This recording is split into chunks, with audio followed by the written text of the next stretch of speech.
أعوذ بالله من الشيطان الرجيم. بسم الله الرحمن الرحيم. ولا تمش في الأرض مرحا، اور مت چل زمین پر اتراتا ہوا.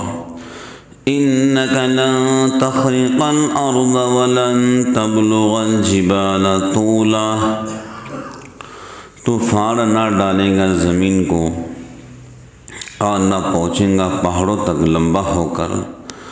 كل ذلك كان سيئه عند ربك مكروها، یہ جتنی باتیں ہیں ان سب میں بری چیز ہے تیرے رب کی بیزاری. مذکورہ دو آیتوں میں سے دوسری آیت میں 13واں حکم یہ ہے کہ زمین پر اترا کر نہ چلو، یعنی ایسی چال نہ چلو جس سے تکبر اور فخر و غرور ظاہر ہوتا ہو کہ یہ احمقانہ فعل ہے. گویا زمین پر چل کر وہ زمین کو پھاڑ دینا چاہتا ہے تو اس کے بس کی بات نہیں. کوئی انسان اگر زمین پر اترا کر چل رہا ہو وہ زمین کو بولو پھاڑ نہیں سکتا، اور زمین کو پھاڑنا اس کی بس کی بات نہیں. اور تنگ کر چلنے سے بہت اونچا ہونا چاہتا ہے. اللہ تعالیٰ کے پہاڑ اس سے بہت اونچے ہیں. کوئی انسان تن کے چلتا ہے نا بہت زیادہ، تو اللہ کے پہاڑ اس کے تننے سے کہیں زیادہ اونچے ہیں. بات سمجھ گئے؟ تکبر دراصل انسان کے دل سے متعلق شدید کبیرہ گناہ ہے. انسان کے چال ڈھال میں جو چیزیں تکبر پر دلالت کرنے والی ہیں وہ بھی ناجائز ہیں. متکبرانہ انداز سے چلنا، خواہ زمین پر زور سے نہ چلے اور تن کر اونچا نہ بنے، بہرحال ناجائز ہے. تکبر کے معنی اپنے آپ کو دوسروں سے افضل و اعلیٰ سمجھنا اور دوسروں کو اپنے مقابلے میں کمتر و حقیر سمجھنا. حدیث میں اس پر سخت وعیدیں مذکور ہیں. امام مسلم نے بروایت حضرت عیاض بن عمار رضی اللہ تعالی عنہ نقل کیا کہ رسول اللہ صلی اللہ علیہ وسلم نے فرمایا، اللہ تعالیٰ نے میرے پاس بذریعہ وحی یہ حکم بھیجا ہے کہ تواضع اور پستی اختیار کرو. کوئی آدمی کسی دوسرے آدمی پر فخر اور اپنی بڑائی کا طرز اختیار نہ کرے اور کوئی کسی پر ظلم نہ کرے. تواضع یعنی اپنے آپ کو چھوٹا سمجھنا. من تواضع للہ رفعہ اللہ، جو انسان اپنے آپ کو اللہ کے واسطے چھوٹا سمجھے گا اللہ تعالیٰ اتنی ہی زیادہ لوگوں کے دلوں میں اس کی عزت کو پیدا کرے گا، اور جو انسان اپنے آپ کو بڑا سمجھے گا تو اللہ تعالیٰ اس کو لوگوں کی نگاہوں میں گرا دے گا. حضرت عبداللہ بن مسعود رضی اللہ عنہ فرماتے ہیں کہ رسول اللہ صلی اللہ علیہ وسلم نے فرمایا، جنت میں داخل نہیں ہوگا وہ آدمی جس کے دل میں ذرے کے برابر بھی تکبر ہوگا. جنت ایسے بندوں کے واسطے نہیں ہے. ایک حدیث قدسی میں بروایت حضرت ابو ہریرہ رضی اللہ عنہ مذکور ہے کہ رسول اللہ صلی اللہ علیہ وسلم نے فرمایا کہ اللہ تعالیٰ فرماتے ہیں بڑائی میری چادر ہے. بڑائی کس کی بولو؟ اللہ کی چادر ہے. اور عظمت میری اظہار، جو شخص مجھ سے ان کو چھیننا چاہے تو میں اس کو سیدھا جہنم میں داخل کر دوں گا. یعنی بڑائی تکبر یہ صرف اللہ کو جائز ہے کہ وہ سب سے بڑے ہیں، انہوں نے پوری دنیا کو پیدا کیا، تو بڑائی ان کی چادر ہے، عظمت ان کی اظہار ہے. جو بھی تکبر کے ذریعے اس کو چھیننے کی کوشش کریں گا تو اللہ تعالیٰ اس کو جہنم میں ڈال دیں گے. چادر اور ازار سے مراد لباس ہے۔ اللہ تعالیٰ نہ جسم ہے نہ جسمانی جس کے لیے لباس درکار ہو، اس لیے اس سے مراد اس جگہ اللہ تعالیٰ کی صفت کبریائی ہے۔ جو شخص اس صفت میں اللہ تعالیٰ کا شریک بننا چاہے وہ جہنم میں جائے گا۔ کبریائی، بڑائی یہ ان کی صفت ہے، بات سمجھ گئے؟ کبریائی اور بڑائی صرف اللہ رب العالمین کے واسطے۔ بولو کس کے واسطے؟ ایک حدیث میں ہے کہ رسول اللہ صلی اللہ علیہ وسلم نے فرمایا، تکبر کرنے والے قیامت کے دن چونٹیوں کے برابر انسانوں کے شکل میں اٹھائے جائیں گے۔ چونٹی، باریک باریک مونگیاں،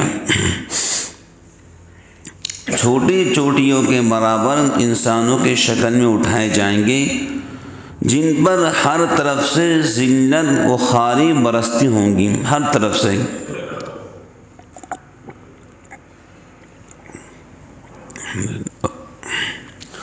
ان کو جہنم کے ایک جیل خانے کی طرف لے کر جائیں گے جس کا نام بولس ہے۔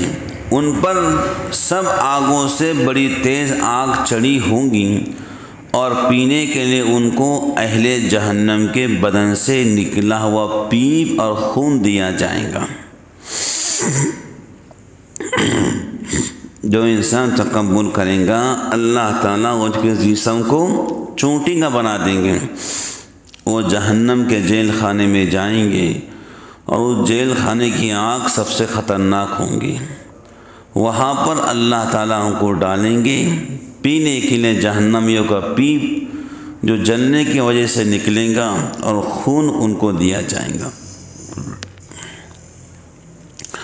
حضرت فاروق اعظم رضی اللہ عنہ نے منبر پر خطبہ دیتے ہوئے فرمایا، میں نے رسول اللہ صلی اللہ علیہ وسلم سے سنا ہے، جو شخص تواضع اختیار کرتا ہے اللہ تعالیٰ اس کو سربلند فرماتے ہیں۔ تو وہ اپنے نزدیک تو چھوٹا مگر سب لوگوں کے نظروں میں بڑا ہوتا ہے، اور جو بندہ تکبر کرتا ہے اللہ تعالیٰ اس کو بولو کیا کرتے ہیں؟ ذلیل کرتے ہیں۔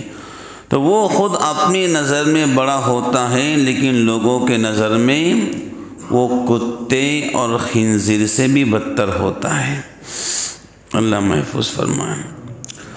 احکام مذکورہ کی تفصیل بیان کرنے کے بعد فرمایا، کل ذالک کان سیئہ عند ربک مکروہا، یعنی مذکورہ تمام برے کام اللہ کے نزدیک ناپسند ہیں، مکروہ اور ناپسند ہیں۔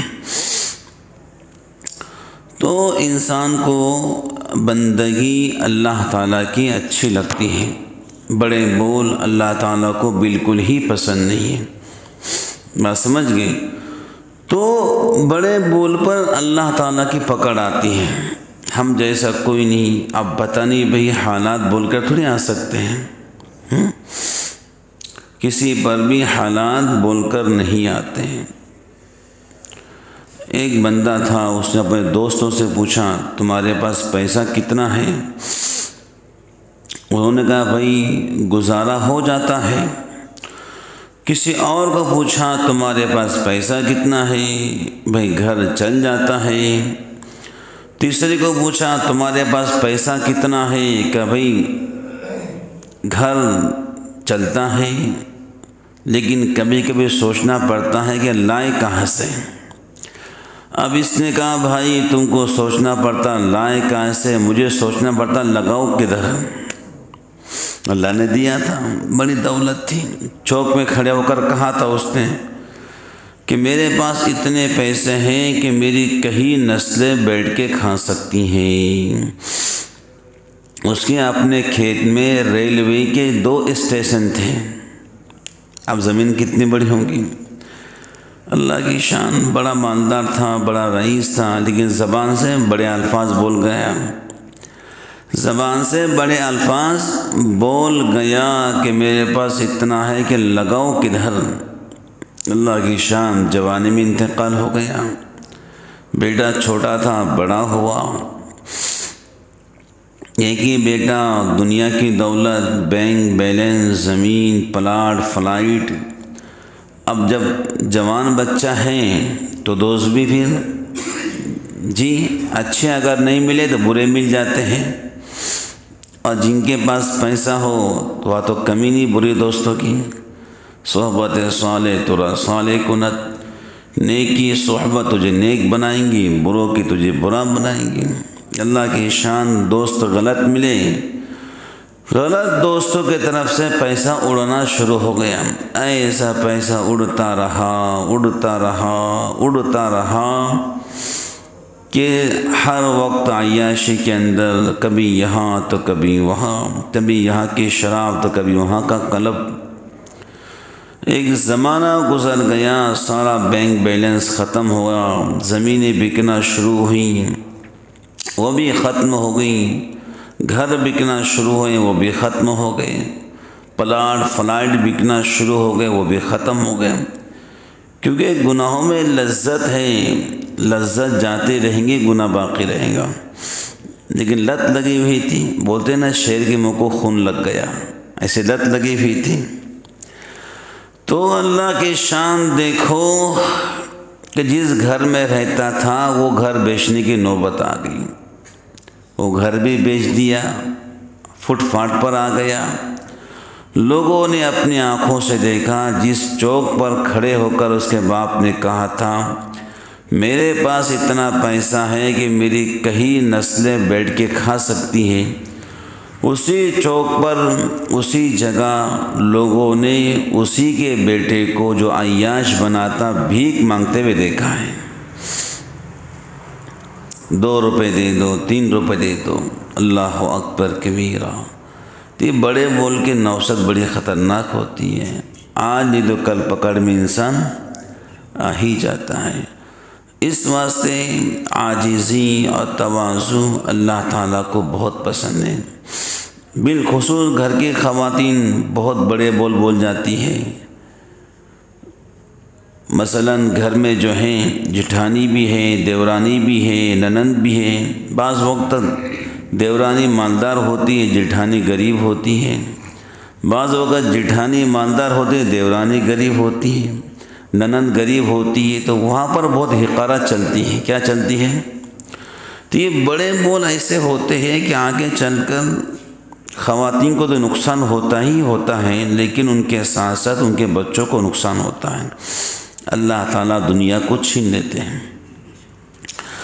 ایسا سنا ہے ہم نے کسی عالم کی زبان سے کہ اللہ تعالیٰ ہر ایک کو 20 سال تک جو ہے تو مالدار بناتے ہیں، اگر وہ شکر گزار بنتا ہے تو اللہ اور 20 سال کا اضافہ کرتے ہیں۔ یہ حدیث نہیں ہے، کسی عالم کا قول ہے۔ اور اگر ناشکری کرتا ہے تو اللہ تعالیٰ پھر اس کو 20 سال غریب رکھتے ہیں۔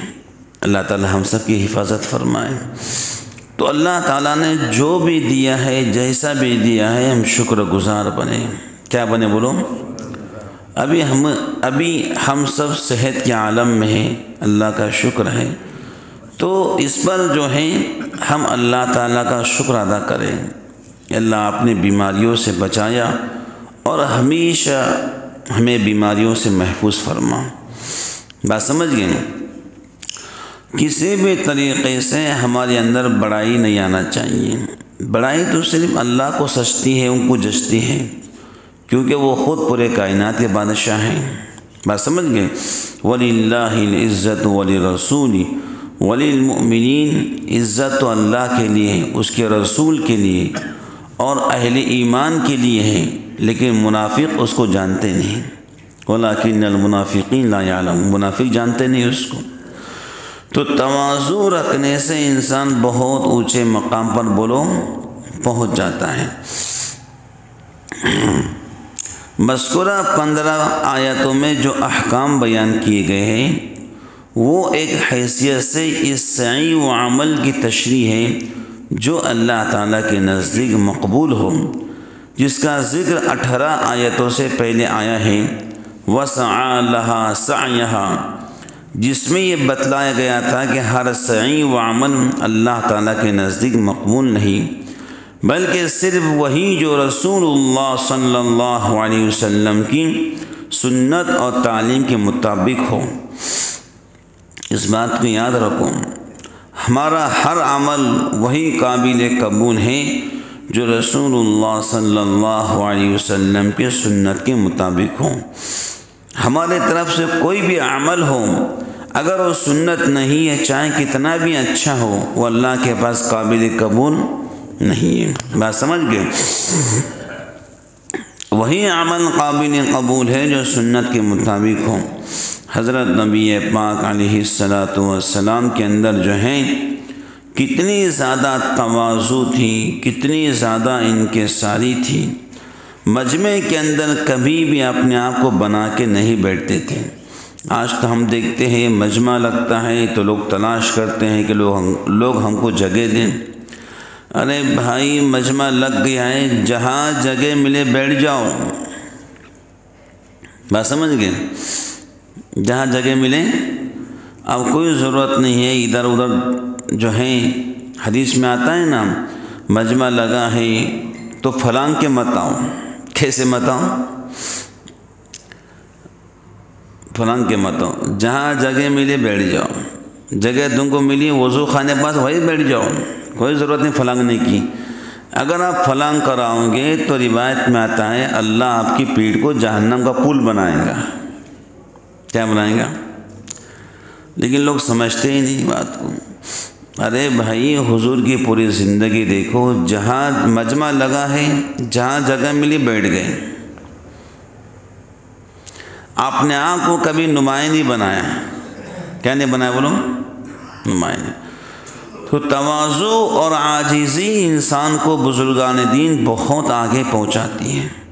اللہ کے واسطے ہم چھوٹے بن جائیں، کہیں معاملہ ہو نہیں ہو رہا ہے تھوڑا سا جھک جائیں۔ جھکنے کا مطلب تھوڑی سجدہ کریں، اپنے آپ کو پیچھے لے لیں۔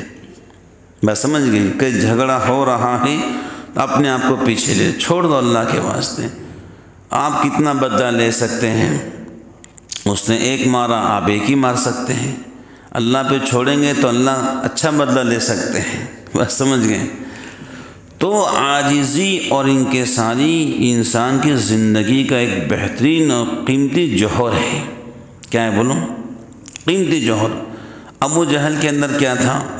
ابو جہل کے اندر تکبر ہی تو تھا، جس تکبر نے اس کو جہنم میں لے کر گیا۔ ابو لہب کے پاس کیا تھا؟ انہوں نے تو فخر سے کہا تھا میں اپنے بیٹوں کے ذریعے، اپنے مال کے ذریعے جہنم سے بچ جاؤں گا۔ ہاں، ابو لہب نے فخر سے کہا تھا بیٹوں کے ذریعے، مال کے ذریعے جہنم سے بچ جاؤں گا، لیکن بیچارے مرے ہیں تو دفن کرنے والا کوئی نہیں تھا۔ اللہ تعالیٰ محفوظ فرمائے۔ اس واسطے تفسیر کا پیغام اور خلاصہ یہی ہے آج کی تفسیر کا۔ ہم تکبر اگر ہوا ہے اللہ تعالیٰ معاف فرمائے، آئندہ کے لیے اس سے بچنے کی مکمل کوشش کریں۔ ذرہ برابر تکبر اگر دل میں ہوگا تو حضور فرماتے وہ جنت میں نہیں جائیں گا۔ تواضع اختیار کریں، عاجزی اختیار کریں، اللہ تعالیٰ سے ہر وقت معافی مانگتے رہیں، اللہ تعالیٰ سے ہر وقت اپنے گناہوں سے توبہ کرتے رہیں، اللہ تعالیٰ سے دعا کرتے رہیں، اے اللہ جب تک زندہ رکھنا ہو آپ کی مرضیات کے مطابق اگر وفات دینا ہی مقدر ہو تو آپ کے نام کے ساتھ میں جو کچھ کہا گیا اللہ تعالیٰ ہم سب کو عمل کی توفیق عطا فرمائے۔ آمین وآخر دعوانا الحمد للہ رب العالمین۔